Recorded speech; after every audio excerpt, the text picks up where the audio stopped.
가인이 그의 아우 아벨에게 말하고 그들이 들에 있을 때에 가인이 그의 아우 아벨을 쳐 죽이니라. 여호와께서 가인에게 이르시되 내 아우 아벨이 어디 있느냐. 그가 이르되 내가 알지 못하나이다. 내가 내 아우를 지키는 자나이까. 이르시되 내가 무엇을 하였느냐.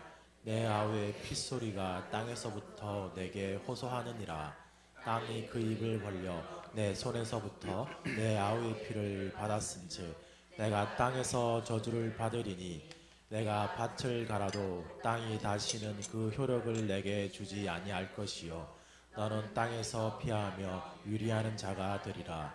가인이 여호와께 아뢰되 내 죄벌이 지기가 너무 무거우니이다. 주께서 오늘 이 지면에서 나를 쫓아내시온즉 내가 주의 낯을 배웁지 못하리니 내가 땅에서 피하며 유리하는 자가 될지라. 물은 나를 만나는 자마다 나를 죽이겠나이다. 여호와께서 그에게 이르시되 그렇지 아니하다. 가인을 죽이는 자는 벌을 7배나 받으리라 하시고 가인에게 표를 주사 그를 만나는 모든 사람에게서 죽임을 면하게 하시니라. 아멘. 아멘. 할렐루야. 우리 옆에 계신 분과 함께 이렇게 인사하십시다. 우리 주님 부활하셨습니다. 함께 인사 나누겠습니다. 여러분이 나누신 인사가 초대교회 성도들이 함께 나눴던 인사입니다. 우리는 뭐 샬롬 이렇게 인사했을 것 같죠? 안 그래요. 주님 부활하신 이후에 성도들이 만날 때마다 함께 인사했던 인사말이 뭐냐? 우리 주님 부활하셨습니다예요. 우리 한 번 더 인사할까요? 아까 인사하지 않으신 분하고 다시 한 번 더 인사합시다. 우리 주님 부활하셨습니다. 네, 오늘은 지난 시간에 가인에 이어서 아벨의 이야기를 하려고 합니다.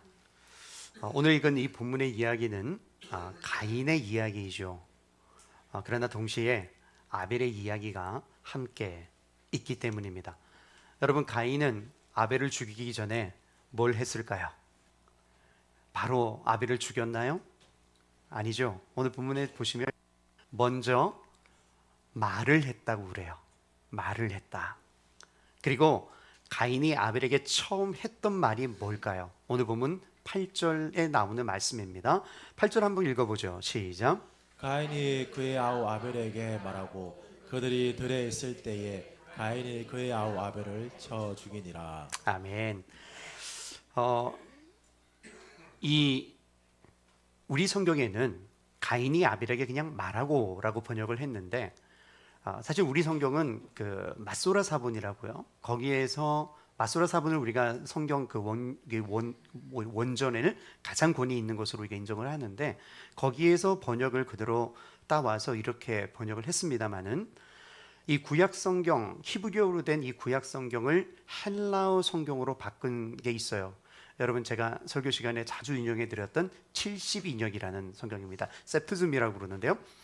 이 70인역에 보면 이렇게 번역을 합니다. 이 부분을 가인이 그의 아우 아벨에게 말하고 이 부분을 들에 나가자고 말했다. 이렇게 번역을 해요. 그래서 우리가 설교 시간에 제가 항상 또 여러분에게 이 문구로 또 다른 성경을 항상 번역본을 읽게 하잖아요. 새번역에 보면은 이렇게 번역을 합니다. 우리 새번역으로 다시 한번 더 8절 읽어볼게요. 시작. 가인이 아우 아벨에게 우리 들로 나가자고 말하였다. 그들이 들에 있을 때에 가인이 그의 아우 아벨을 쳐 죽였다. 그렇죠. 완전히 내용이 조금 달라지지 않습니까? 근데 훨씬 더 이게 말이 되는 번역이다. 근데 아쉽게도 우리 성경에는 이 부분이 빠져 있다. 근데 왜 제가 이 부분을 말씀을 드리냐면 굉장히 중요한 부분이기 때문에 그래요. 왜냐하면 여러분 지금 이 성경이 말하는 이 어투가 이미 우리가 살펴봤던 아담과 하와 사이에 있었던 일과 아주 유사하기 때문입니다. 원래 성경에는요, 아담과 하와가 아담에게 선과 악을 알게 하는 나무의 실과를 줘서 먹었다 이렇게 나오잖아요.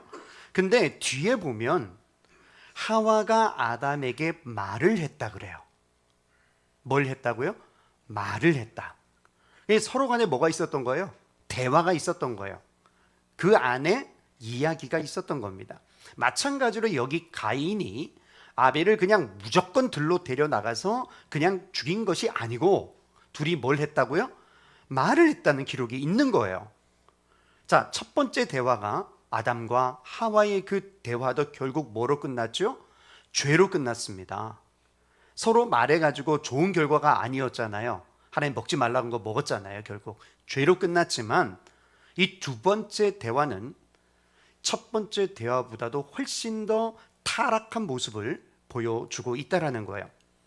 그래서 우리가 하는 모든 소통과 대화를 통해서 서로 이 말하는 것이 옛날에는 원래 뭐였어요? 뼈 중에 뼈요, 살 중에 살이라는 완전한 사랑의 언어가 아니라 이제는 더 이상 그런 사랑의 언어가 아니라 어떤 겁니까? 서로가 하나님의 뜻이 아닌 자꾸만 엉뚱한 죄 짓는 곳으로 인도하게 되고 또 심지어 여기 보니까 어디까지 인도해요? 죽음으로까지 인도하는 그러한 일들을 벌어지게 되더라는 거예요. 즉 말과 혀가 매우 무섭구나라는 것을 여기서 알게 되는 것입니다. 그래서 야고보는요 이렇게 얘기해요. 이 작은 불이 얼마나 많은 나무를 태우느냐. 여러분 이렇게 건조한 날이 되면 항상 산에 뭐가 나요? 산불이 나죠. 산불이 처음부터 큰 불로 불이 나는 게 아니잖아요. 아주 작은 불씨 하나가 큰 불을 번지게 만들지 않습니까?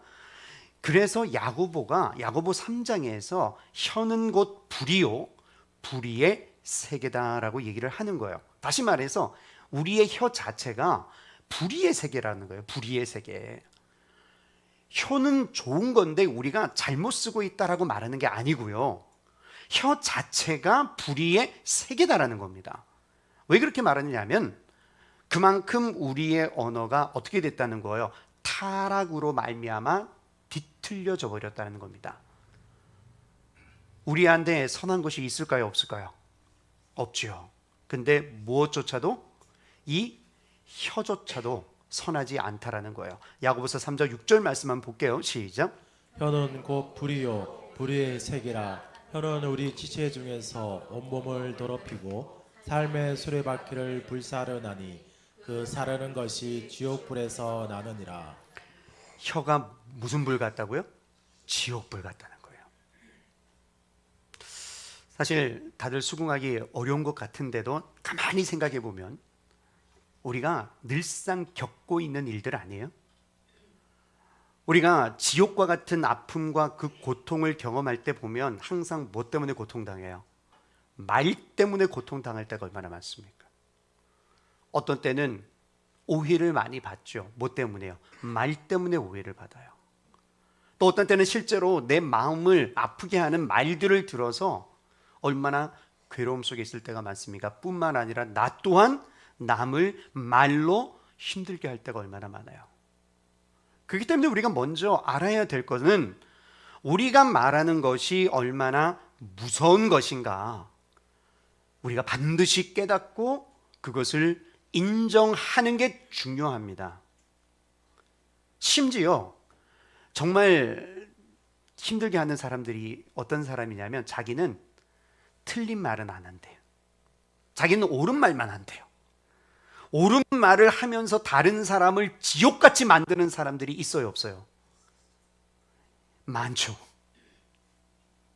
옳은 말을 하면 당연히 모든 사람들이 그 말을 듣고 기뻐하고 즐거워할 거라고 생각하지만 그렇지가 않더라는 거죠. 우리가 잘 아는 것처럼 진실은 고통스러울 때가 많습니다.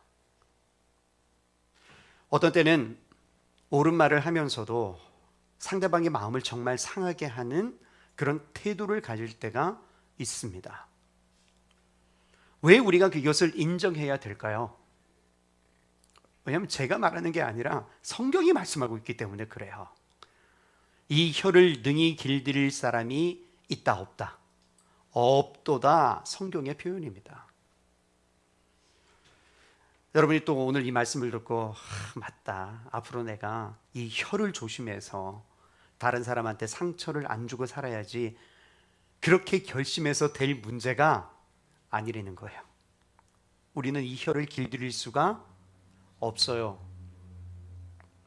우리의 삶에서 그것을 길들이고 그것을 완전히 통제 안에 넣을 수 있는 사람이 없다고 성경이 말하고 있는 이유가 바로 여기에 있어요.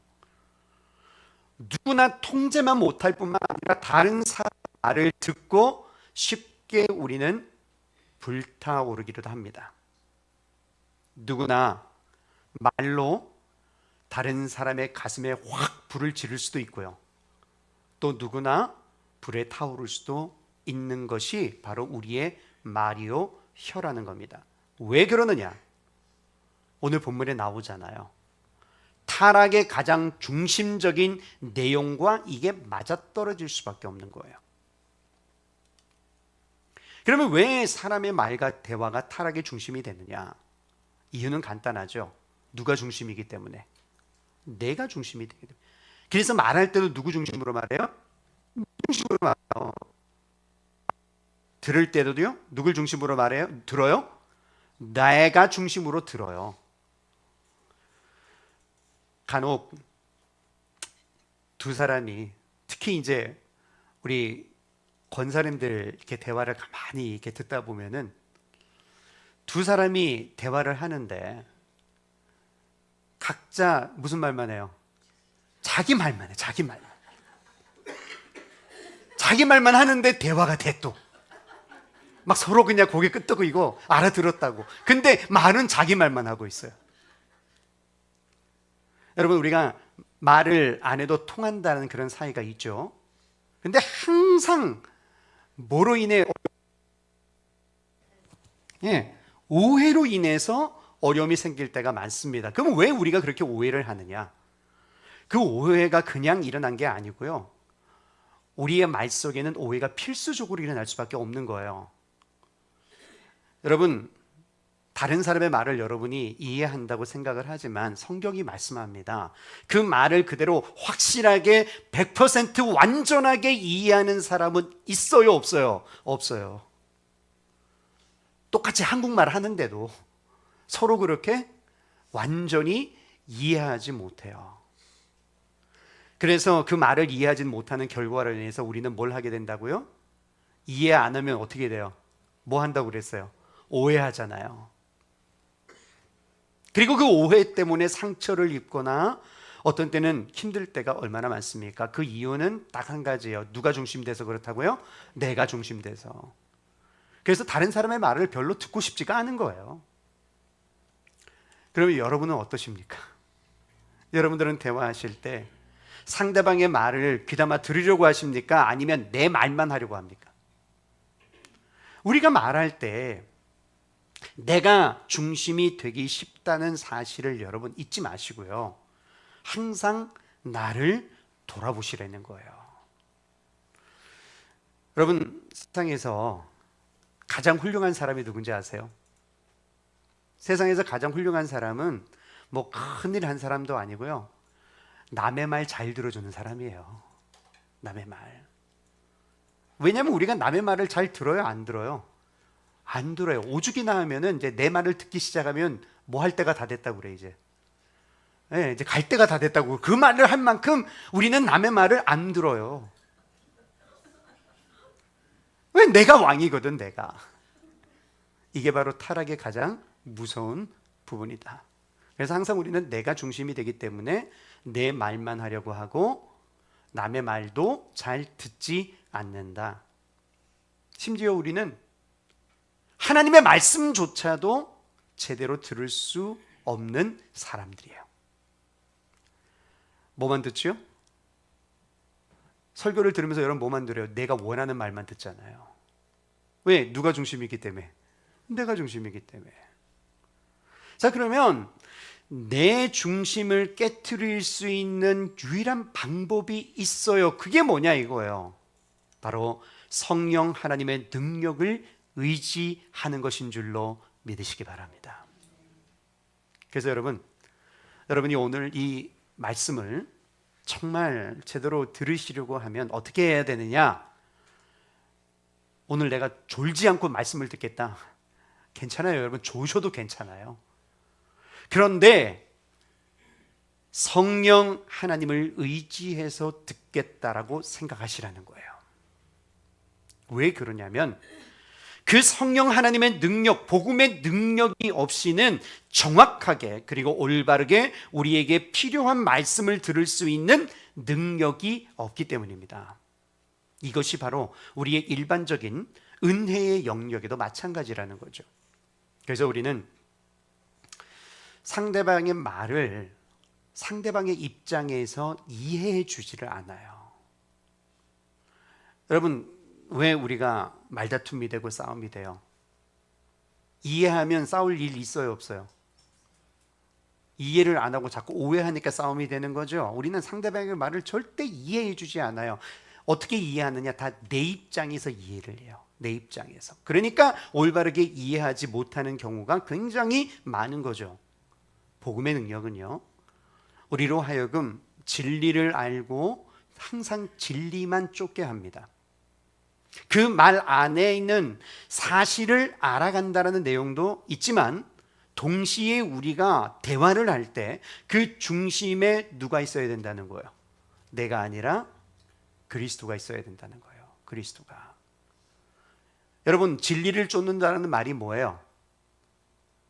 그 안에 누가 있다고요? 그 말 속에 그리스도가 있다는 얘기예요. 이 말은 내가 당신과 이야기를 할 때 항상 예수님이 함께 계시니까 예수님을 생각하면서 이 이야기를 하자, 그런 뜻이 아니고요. 우리의 대화의 목적과 내용이 어디에 맞추어져 있는가를 항상 생각하시라는 거예요. 그래서 대화는 진실하게 진리를 이야기하면서 그 진리를 통해서 사랑의 열매와 절제의 열매와 인내의 열매를 맺으려고 하는 거예요. 내가 옳다는 것만 얘기해서 자꾸 그것을 관철시키려고 하는 게 결국은 뭘 낳게 되냐면 얼마나 내가 잘났는가를 증명할 뿐입니다. 그것은. 여러분, 우리가 전도를 하잖아요. 예수를 믿자고 전도할 때 가끔 보면은 자꾸 예수 그리스도와 이 성경에 있는 내용들을 설득하려고 그래요. 상대방을.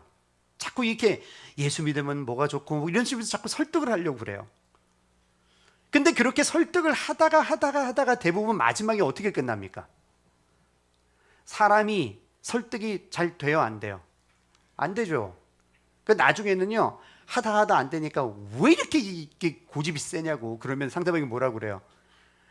아니, 그래, 니 잘났다, 니 발톱 굵다, 근데 니나 잘 믿어라. 그러고는 끝나버리잖아요. 여러분, 여러분이 전도하는데 맞습니다. 당신이 옳습니다. 내가 죄인입니다. 내가 항복하고 예수 믿겠습니다. 그런 사람이 별로 없어요. 왜? 그것이 논리적으로는 옳지만 그러나 우리의 말 속에는 예수 그리스도의 성품을 드러내지 못하고 있기 때문에 자꾸 가르치려고만 들고 설득하려고만 들지. 그래서 과연 우리는 그 일을 향해서 가고 있느냐를 알게 하는 게 복음의 능력인 거예요. 그래서 전도는 내 힘으로 하는 게 아니라고 말씀드리는 거예요. 복음의 능력으로 하는 겁니다. 그 복음의 능력이라는 것이 우리에게 회개가 있다는 것을 알려줘요. 그래서 복음의 능력으로 복음을 선포하면 본인이 죄인됨을 깨닫고 회개의 마음이 주어지게 되는 거예요. 생기게 되는 거예요. 우리가 살아가면서 실수할 수 있고 어떤 때는 내 말로 인해 다른 사람을 마음을 아프게도 하고 잘못할 수도 있는데 그때 복음의 능력은 우리로 하여금 뭐 하게 한다고요? 회개할 수 있게 하고 또 나에게 나의 가슴을 아프게 한 그 사람을 용서할 수 있고 또 화평할 수 있다라는 것을 복음의 능력이 알려주기 때문에 누가 중심이 되는 게 중요하다? 그리스도가 중심이 됐다라는 것이 그만큼 중요한 겁니다. 보세요. 오늘 대화와 소통이 타락해 버리니까 결국 죄가 가인을 다스리고 삼켜버리잖아요. 그래서 가인이 결국 어떻게 하게 됩니까? 어떻게 하게 되죠? 결국 죄에 사로잡혀서 아벨을 죽여버렸어요. 그 전에 죄가 웅크리고 그 문에서 가인을 기다리고 있었는데, 가인은 그 죄가 자기를 다스리니까 죄를 가지고 일어나서 아벨을 죽였다라고 얘기합니다. 자, 우리 성경에 보면 아벨을 쳐 죽였다 그래요. 가만히 들어보면 야, 그냥 죽인 것도 아니고 쳐 죽였다 그러니까 굉장히 심한 말 같잖아요. 근데 원래 뜻은 일어나서 죽였다라는 뜻이에요. 근데 여러분, 아까도 말씀드렸지만 이 패턴이 아담과 하와의 패턴과 너무 유사합니다. 아니, 어떻게 보면 더 심각하고 더 무서워졌어요. 자, 아까도 말씀드렸지만 아담과 하와도 아까 뭐 했다고 그랬죠? 대화를 했어요. 서로 말했다고 그래요. 근데 그 대화를 통해서 결국 어디로 나아갔어요? 이 두 사람은 죄로 나아갔죠. 왜? 그 중심이 누가 아니니까? 그리스도가 아니니까. 가인과 아벨도 서로 뭐 했다고요? 대화했다니까요. 우리 둘로 나가자. 대화했어요. 근데 그 대화의 결과가 뭐였어요? 아벨을 죽이는 대로 나아갔어요. 역시 그 대화의 중심이 그리스도가 아니었던 거죠. 그래서 나타난 결과가 훨씬 심각하더라는 겁니다. 자, 여러분, 하나님이 아담과 하와에게 뭐라고 그랬죠? 이거 먹으면 어떻게 된다고요? 정령 죽으리라 그랬어요. 그래서 죽음이 그들을 찾아왔습니다. 근데 이제 가인과 아벨은 어떻게 됐어요? 쳐 죽이니라. 직접 죽이게 됐습니다. 훨씬 더 심각해졌죠. 아담과 하와의 첫 세대에서 이렇게 죄가 심각하다는 것이 드러나기 시작한 거예요. 여러분, 아담과 하와 때 하나님께서 범죄한 아담을 어떻게 하셨어요? 아담아, 내가 어디 있느냐 물으셨어요. 근데 오늘 본문에도 보니까 똑같은 패턴이 나오죠. 하나님이 가인을 찾아오셔서 너의 아우 아벨이 어디에 있느냐. 굉장히 비슷하지 않아요? 자, 아담과 하와는 어떻게 됐죠? 수치를 가리고 숨었는데, 근데 가인은 뭐라고 그래요? 내가 알지 못합니다. 뭐 하고 있는 거예요? 방금 지가 때려 죽여놓고는 모른다고 하는 거 뭐 하고 있는 거예요? 거짓말하고 있잖아요. 아주 드러내놓고 첫 번째 거짓말을 합니다. 그리고 이 거짓말은 자나 깨나 변하지 않고 오늘날에도 우리가 TV를 통해서 너무 자주 보죠. 당신 이런 적 있습니까? 그러면은 사람들이 TV에 나와서 그래. 뭐라 그래요? 기억이 나지 않습니다. 잘 모르겠습니다. 지금도 똑같이 쓰는 방법 아니에요? 여러분, 죄의 무서움은 멀리 있는 것이 아니라 우리 안에 있어요. 그리고 우리 곁에 있다는 것을 우리는 알 수 있습니다. 결국 이 가인의 이야기는요, 죄라는 것이 얼마나 무서운 것이고 비참한 것인가를 아담과 하와의 비교와 이 구절 전체를 통해서 우리에게 말씀해 주고 있는 거예요. 자, 그러면 이제 오늘 이야기의 주제가 아벨이니까 아벨은 뭘 보여주고 있느냐예요. 아벨은 우리가 아벨의 특징을 지난 시간에 한 단어로 설명해 드렸습니다. 믿음이라고요. 그죠? 믿음이라고. 그래서 아벨은 믿음으로 말한다라고 얘기했어요. 여러분, 아벨이 고난을 당했고 그가 죽임을 당한 이유를 성경은 그가 의로웠기 때문이라고 얘기를 해요. 그의 행동이 의로웠기 때문이었다. 아벨이 죄를 한 번도 안 지었다. 그가 죄인이 아니었다. 죄의 관계가 없었다. 그래서 그를 의인이라고 부른 게 아니라는 것 우리가 이미 알고 있어요. 그럼 도대체 그게 아니라면 왜 성경은 아벨을 의인 아벨이라고 부르느냐 이거예요. 오늘 말씀의 제목이 뭐예요? 의인 아벨이잖아요. 뭐 때문에? 믿음 때문에요. 믿음 때문에. 그가 믿음으로 하나님을 의지했기 때문에 성경은 그를 의인이라고 부른다는 거예요. 그는 믿음으로 나아간 거예요. 그래서 그의 피를 누구의 피다? 의인의 피라고 부르고 아벨을 의인 아벨이라고 부르는 겁니다. 땅이 이 의인의 피를 받았기 때문에 땅이 더러워졌습니다. 그 말은 그 피는 억울한 피라는 뜻이죠. 그리고 가인은 저주를 받게 됩니다.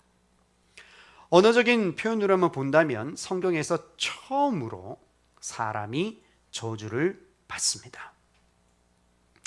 자, 아담과 하와에게 있던 저주는 사실은 아담과 하와에게 직접적으로 말한 저주는 아니었거든요. 근데 지금 처음으로 가인 자신에게 땅으로부터 가인이 저주를 받을지어다라는 표현이 성경에 나와요. 다시 말해서 아벨의 죽음은 뭘 불러온 거예요? 심판을 가져오게 된 겁니다. 심판과 형벌을 가져오게 됐죠. 이것은 과거에 있었던 가인과 아벨의 이야기가 아니고요. 사실 인간이 죄를 짓고 그리고 죄가 우리에게 무엇을 가져다 주느냐? 뭐와 뭐뿐이다? 심판과 죽음일 뿐이다. 그것을 알려주는 내용인 겁니다.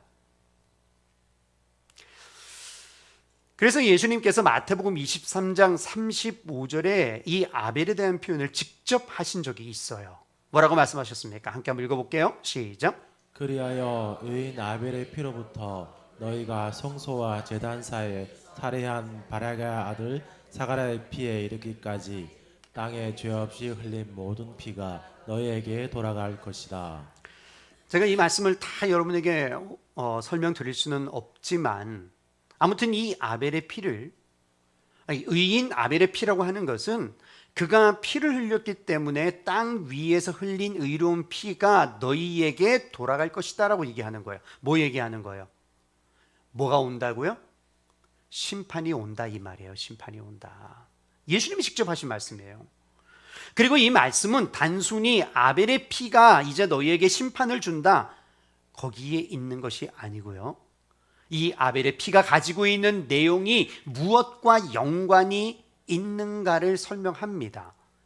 방금 여러분이 35절 읽으셨죠? 바로 앞에 있는 말씀이 몇 절일까요? 34절 한번 읽어볼게요. 시작. 그러므로 내가 예언자들과 지혜 있는 자들과 율법 학자들을 너에게 보낸다.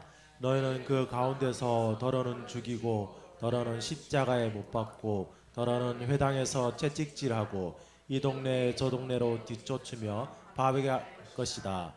자, 잘 보세요. 예수님이 말씀하시기를 선지자들, 지혜 있는 자들, 서기관들을 보내서 너희에게 하나님의 말씀을 전했더니 너희가 어떻게 했다는 거예요? 오히려 그들을 죽였다. 그래 놓고서는 35절에 뭐예요? 그러므로 의인 아벨의 피로부터라고 얘기를 하잖아요. 그 말은 이 아벨의 피가 어디에 속했다는 거예요? 선지자, 여기에 말하는 지혜 있는 자, 서기관과 같은 피라는 겁니다. 누구의 피가? 아벨의 피가. 즉 아벨이 선지자였다라는 거예요. 우리는 그냥 등장한 인물처럼 보이고 그냥 가인의 동생으로 났는데 형제 잘못 만나서 억울하게 죽었구나 이렇게만 보고 있는데 예수님은 그 아벨의 역할이 어떤 역할이었다는 겁니까? 선지자의 역할이었다라는 거예요. 그가. 그러니까 여러분 가인에게 아벨이 말했을 때 아벨이 그냥 형한테 형 그렇게 하면 안 돼요. 아닌데요. 그렇게 그냥 화를 돋구다가 맞아 죽은 게 아니고 가인이 거기서 아벨을 죽이게 된 그 죄가 가인을 삼키게 된 이유가 따로 있다는 겁니다. 뭐예요? 그의 죄가 지적을 받았다는 거예요. 선지자의 역할이 뭐예요? 죄를 지적하는 거잖아요. 그리고 그 죄가 무엇인지를 아벨이 이야기를 했고 그리고 당신이 믿음으로 살아야 된다라고 이야기를 하고 분명하게 여호와께로 돌아와야 된다라고 말했을 거라는 거죠. 왜냐하면 아벨은 뭐니까? 선지자니까. 그것이 의로운 그의 행위였다라는 거예요. 간혹 어떤 분들이 저한테 그렇게 얘기해요. 목사님 설교는 너무 좋은데요, 너무 아파요. 그래요. 저는 제가 뭐 훌륭하거나 그렇다는 말씀이 아니라 누가 역사하시는 거예요? 성령 하나님이 역사하신다고 저는 믿습니다. 그것이 이 강단을 지키고 강단에서 말씀을 선포해야 될, 오늘 이 시대의 선지자 역할을 감당해야 될 목회자에게 주어진 가장 중요한 사명이라고 생각을 해요. 여러분의 귀를 만족하고 여러분의 마음에 흡족한 이야기를 얼마든지 할 수 있죠. 그러면 서로 좋아요. 그러나 하나님은 하나님의 백성들에게 예수님이 오셔서 무슨 말씀을 처음에 하셨는가를 여러분 생각해 보세요. 세례 요한이 첫 일갈이 뭐였어요? 기억하세요, 여러분? 두 말을 했습니다. 두 마디. 첫 번째 뭐 하라? 회개하라. 두 번째는요, 천국이 가까웠느니라. 거기다가 예수님은요, 더 독한 말을 하세요. 뭐의 자식들아? 독사의 자식들아. 자, 그러면 여러분, 우리도 우리의 삶이 녹록하지가 않아요. 힘들어요. 이 힘든 상황 속에서 우리는 어떻게 하면 아벨처럼 하나님을 의지하는 믿음으로 살고 있을까? 살 수 있을까? 아벨은 고난당하고 죽임을 당했지만 성경은 그를 믿음의 사람이라고, 의인이라고 불렀듯이 우리도 편할 때만이 아니라 억울하고 때로는 흔들릴 때에도 하나님을 붙드는 무엇으로 살아야 된다? 믿음으로 살아야 됩니다. 사랑하는 교회 여러분, 오늘 성경은 아벨을 뭐라고 불렀다고요? 의인 아벨이라고 불렀어요. 이유는 아벨이 오직 믿음으로만 하나님께 나아갔기 때문입니다. 근데요, 히브리서 12장에 보면 더 놀라운 복음을 우리에게 선포합니다. 아벨의 피보다 더 나은 것을 말하는 피가 있다고 그래요. 누구의 피일까요? 예수 그리스도의 피입니다. 여러분, 오늘은 부활주일입니다.